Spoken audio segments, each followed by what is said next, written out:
वर्धा जिल्ह्यामध्ये मुसळधार पावसाने हजेरी लावली। विजांच्या कडकडाटासह गेल्या तासाभरापासून धुवाधार पाऊस उशिरानं का होईना गेल्या 2 दिवसांपासून जिल्ह्यामध्ये पावसाचा जोर।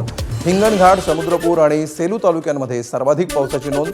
जिल्ह्यामध्ये आतापर्यंत सरासरी 87.2 मिलीमीटर पर्जन्यमानाची नोंद झाली आहे। आजच्या पावसामुळे त्यामध्ये आणखी भर पडण्याची शक्यता आहे। दरम्यान कपाशीची लागवड केलेल्या शेतीसाठी हा पाऊस दिलासादायक ठरला असून पिकांना जीवदान मिळाल्यामुळे शेतकरी समाधान व्यक्त करतात।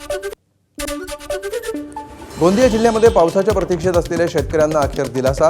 आज दुपारनंतर जिल्ह्याच्या अनेक भागामध्ये मुसळधार पावसाची हजेरी। या पावसाचा आधीच पेरणी केलेल्या धान पिकांच्या नर्सरीला मोठा फायदा। रखडलेली पेरणीची कामं देखील आता वेगानं सुरू होण्याची शक्यता आहे। अनेक दिवसांच्या प्रतीक्षेनंतर झालेल्या या पावसामुळे गोंदिया जिल्ह्यातील नागरिक आणि शेतकरी समाधान व्यक्त करतात।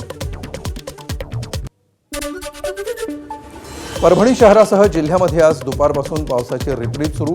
काही भागामध्ये जोरदार तर काही ठिकाणी हलक्या सरी कोसळत आहेत। जून महिना संपत आला तरी समाधानकारक पाऊस न झाल्यामुळे शेतकरी चिंतेत होते। मात्र 2 दिवसांच्या विश्रांतीनंतर पुन्हा सुरू झालेल्या पावसामुळे शेतकऱ्यांसह सर्वसामान्यांना मोठा दिलासा मिळाला आहे। या पावसामुळे पेरणीपूर्व राहिलेल्या शेतीच्या कामांना वेग येण्याची अपेक्षा व्यक्त केली जात असून उष्णतेनं त्रस्त झालेल्या नागरिकांना देखील काहीसा दिलासा मिळाला।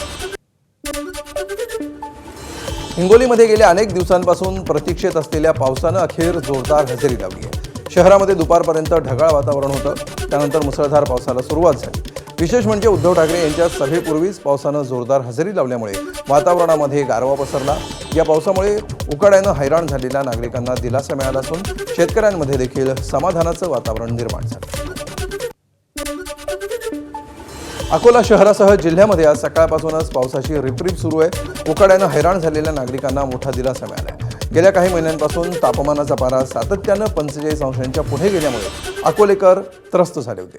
मात्र आजच्या पावसामुळे वातावरणामध्ये गारवा निर्माण झालाय। तसंच पेरणीसाठी देखील हा पाऊस पोषक ठरणार असल्यामुळे शेतकऱ्यांमध्ये समाधानाचं वातावरण निर्माण झालंय। पुण्याच्या मावळ तालुक्यामध्ये आज जोरदार पावसाने हजेरी लावली। या सायंकाळच्या सुमारास झालेल्या मुसळधार पावसामुळे परिसरामध्ये गारवा निर्माण झाला। जुन्या पुणे-मुंबई महामार्गावर देखील जोरदार पाऊस झाल्यामुळे वाहतूक मंदावली।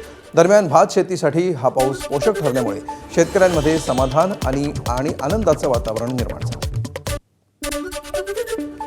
पावसाळ्याला सुरुवात होताच कोकण रेल्वेच्या वेळापत्रकाचे 3:13 वाजल्याचं चित्र समोर आलंय। कोकण कन्या एक्सप्रेस तब्बल 6 तास उशिरानं चिपळूण स्थानकामध्ये दाखल झाली, तर कोकण मार्गावरच्या अनेक गाड्यांच्या वेळापत्रकावर देखील परिणाम झालाय। पावसाळ्याच्या पहिल्याच पंधरवड्यामध्ये रेल्वे वाहतूक विस्कळीत झाल्यामुळे प्रवाशांना मोठ्या गैरसोयीचा सामना करावा लागत असून कोकण रेल्वेच्या ढिसाळ नियोजनाबाबत प्रवासी वर्गातून तीव्र नाराजी व्यक्त होते। राज्यामध्ये आवर्षणाच्या संभाव्य संकटाच्या पार्श्वभूमीवर मुख्यमंत्री देवेंद्र फडणवीस यांनी आश्वस्त करणारा एक लेख लिहिला आहे।